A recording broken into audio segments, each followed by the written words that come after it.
Eu faço questão de registrar na tribuna do Senado um manifesto da ANAPS encaminhado aos presidenciáveis.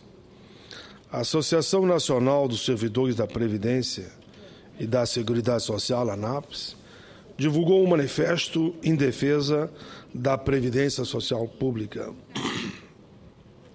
O documento foi entregue aos presidenciáveis e pugna por reformas e fonte de financiamento, de modo que o sistema de previdência e os regimes dele decorrentes sejam autossustentáveis e equilibrados.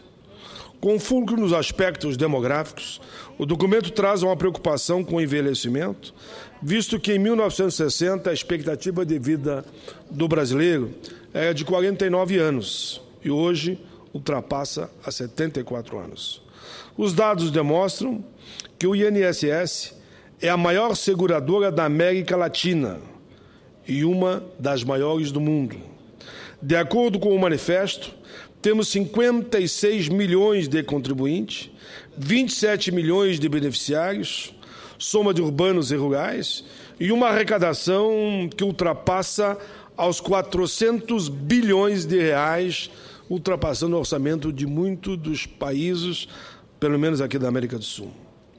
Quanto à parte administrativa, os dados expressam um contingente de 32 mil servidores e 1.500 unidades de atendimento espalhadas pelo país.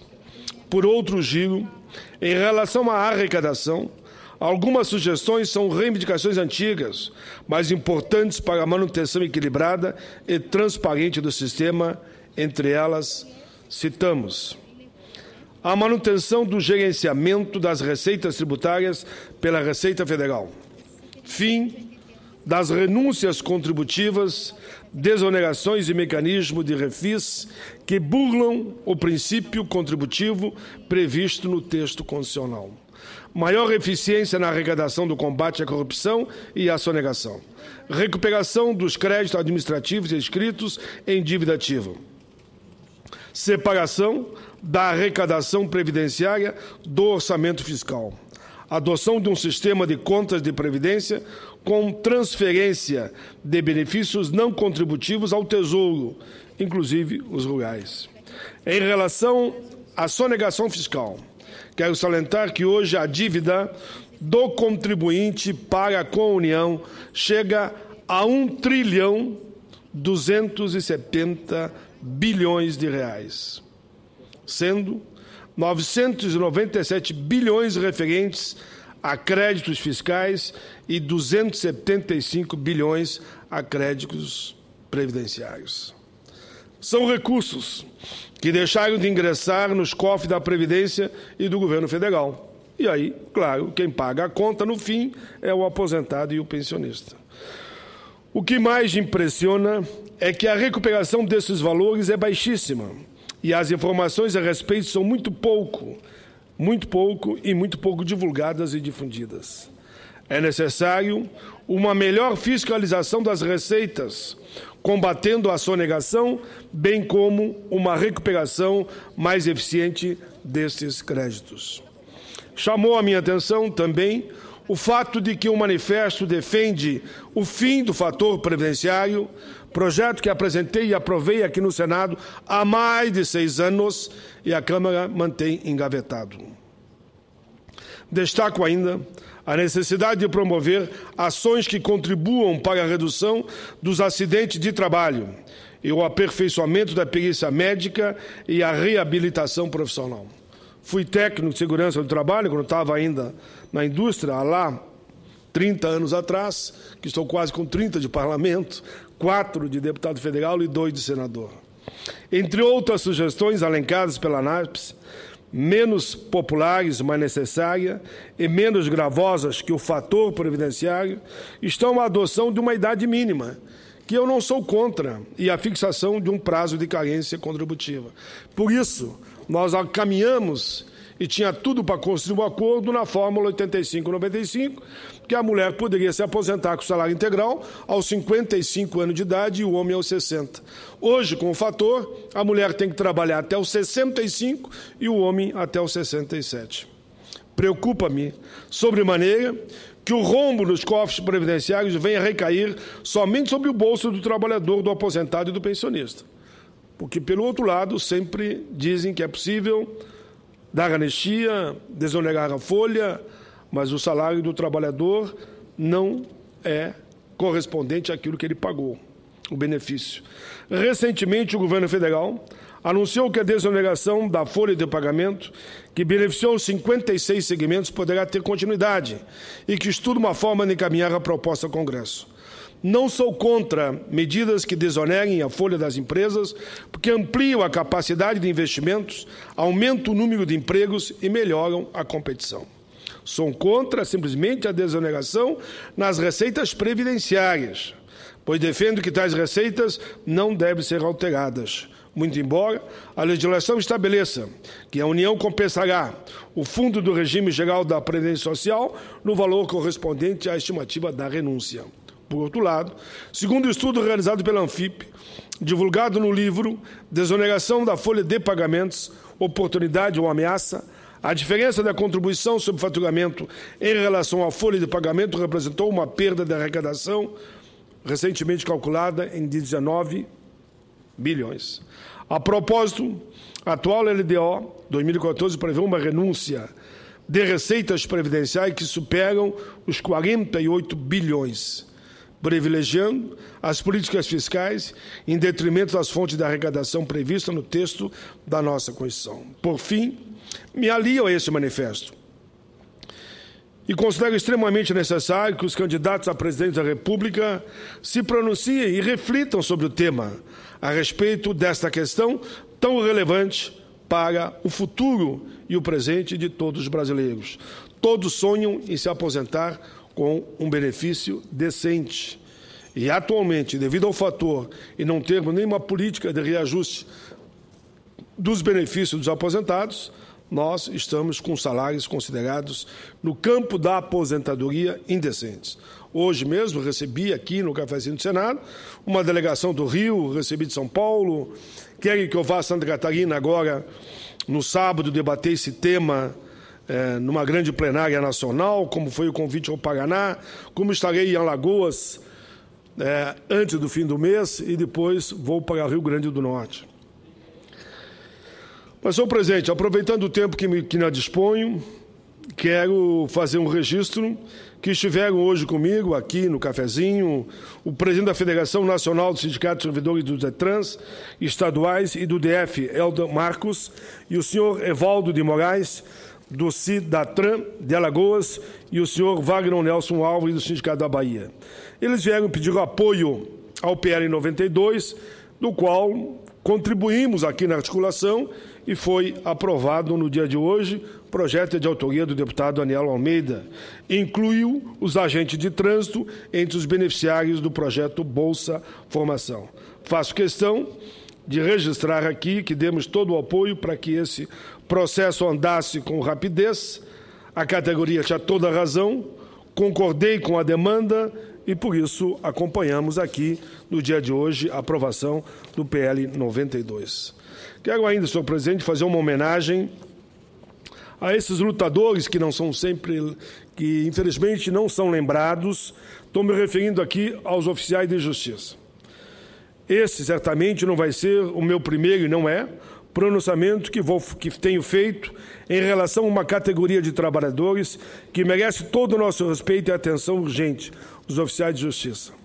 Já recebi inúmeras correspondências, participei de atos com eles sobre as suas condições precárias de trabalho, onde oficiais de justiça são assassinados, são espancados, porque simplesmente cumprem o papel de ser o intermediário entre o processo instalado e a comunicação àquele que deve.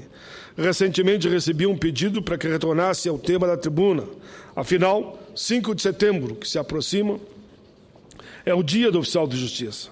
Os remetentes pedem que eu fale novamente aos demais senadores, ao povo brasileiro, sobre as condições de trabalho dos oficiais de justiça, sobretudo quanto ao confisco compulsório de seus salários. E eles dizem, os oficiais de justiça, senador, têm despesa em deslocamento para cumprimento dos mandatos e nem os estados nem o judiciário assumem tais despesas como sua responsabilidade. Deste modo, eles obrigam os oficiais de justiça a pagar uma conta que não é deles, sob a ameaça de processo administrativo. Isso é grave. E eles a perguntam, como posso, em um país cada vez mais violento, cumprir mandatos de prisão sem receber treinamento, nem sequer uma forma ou outra de proteção, como, por exemplo, um colete balístico? É mais, como posso amanhã voltar na mesma rua ou na comunidade, desta feita sem auxílio policial, para cumprir outras modalidades de mandatos? No ano passado, o presidente da FOGEBRA, Federação das Entidades Representativas dos Oficiais de Justiça Estaduais do Brasil, o gaúcho Paulo Sérgio da Costa, escreveu um artigo no qual pondera, ao longo tempo, que a Associação de Oficiais de Justiça do Rio Grande do Sul, a Bogeres, vem denunciando sobre a precariedade das condições de trabalho da classe. Aliás, senhor presidente, em 2012, a Comissão de Direitos Humanos, quando lá eu estava como presidente, fizemos lá uma grande audiência pública, abrindo espaço onde eles mostraram a gravidade da agressão que eles sofrem quando vão encaminhar os mandatos. Na ocasião, a FOGEBRA pontuou que a defesa do porte de arma para oficiais de justiça é baseada no fato de que os profissionais estão vulneráveis, pois atuam, na maioria das vezes, sozinhos e sem nenhum tipo de proteção. Eles cumprem ordem judicial em presídios, invasões de terra e diante de menores infratores, por exemplo. A FOGEBRA lembrou também que eles enfrentam o risco de cumprindo a Lei Maria da Penha e precisam afastar do lar pessoas bêbadas, drogadas e com perfil agressivo. E voltando ao artigo escrito pelo presidente da FOGEBRA, ele pontua que o deputado estadual, lá do Rio Grande do Sul, que a Assembleia Legislativa do Rio Grande do Sul criou um projeto de lei que concede ao oficial de justiça o direito à proteção. O presidente da Federação diz chegar à conclusão de que a esmagadora parcela da sociedade não conhece nada sobre a nossa atividade, nossa realidade, nosso dia a dia. Em requerimento protocolado do Supremo Tribunal Federal do 29 de junho de 2008, diz ele, precisamos conscientizar a sociedade de que somos uma grande rede capaz de levar a justiça a qualquer canto do Brasil. Chegamos solitariamente em locais onde não chega o correio, a segurança pública, a saúde, a educação, e que o governo não sabe que existe pelo dimensionamento enorme das nossas fronteiras. Chegou a hora de colocarmos para a sociedade uma imagem positiva do oficial de justiça. Somos verdadeiros lutadores, talvez heróis solitários. Oficial é justiça em todo lugar. Temos consciência de que somos jogados aos leões todos os dias. É fato inerente à função, mas, pelo amor de Deus, nos deem pelo menos o direito de defesa. Enfim, quero deixar registrado novamente meu apelo para que essa situação seja definitivamente resolvida. Quero também ratificar meu apoio à categoria e desejar que tenha um encontro muito positivo no próximo dia 5 de setembro, sexta-feira, quando será realizado em Tocantins o 2º Encontro Nacional dos Oficiais de Justiça, do qual eu fui convidado, mas é impossível que eu esteja lá. Meus parabéns à categoria, eu sei que esse pronunciamento será lá lido. Por fim, senhor presidente, quero deixar ainda registrado que tenho recebido no meu gabinete uma delegação de jovens, muitos jovens, candidatos aprovados no último concurso da Polícia Rodoviária Federal. São jovens muito bem preparados, que frequentaram o curso de formação e foram aprovados, ou seja, estão aptos a assumirem os seus cargos. Vale salientar que para a realização da formação, que durou 90 dias, muitos deles que passaram no concurso foram obrigados a largar seus empregos para fazer o curso de formação. E hoje estão desempregados, passando inúmeras dificuldades. O Superior Tribunal de Justiça já tem entendimento de que deve ser garantida a nomeação dos aprovados dentro do número de vagas previstas no edital.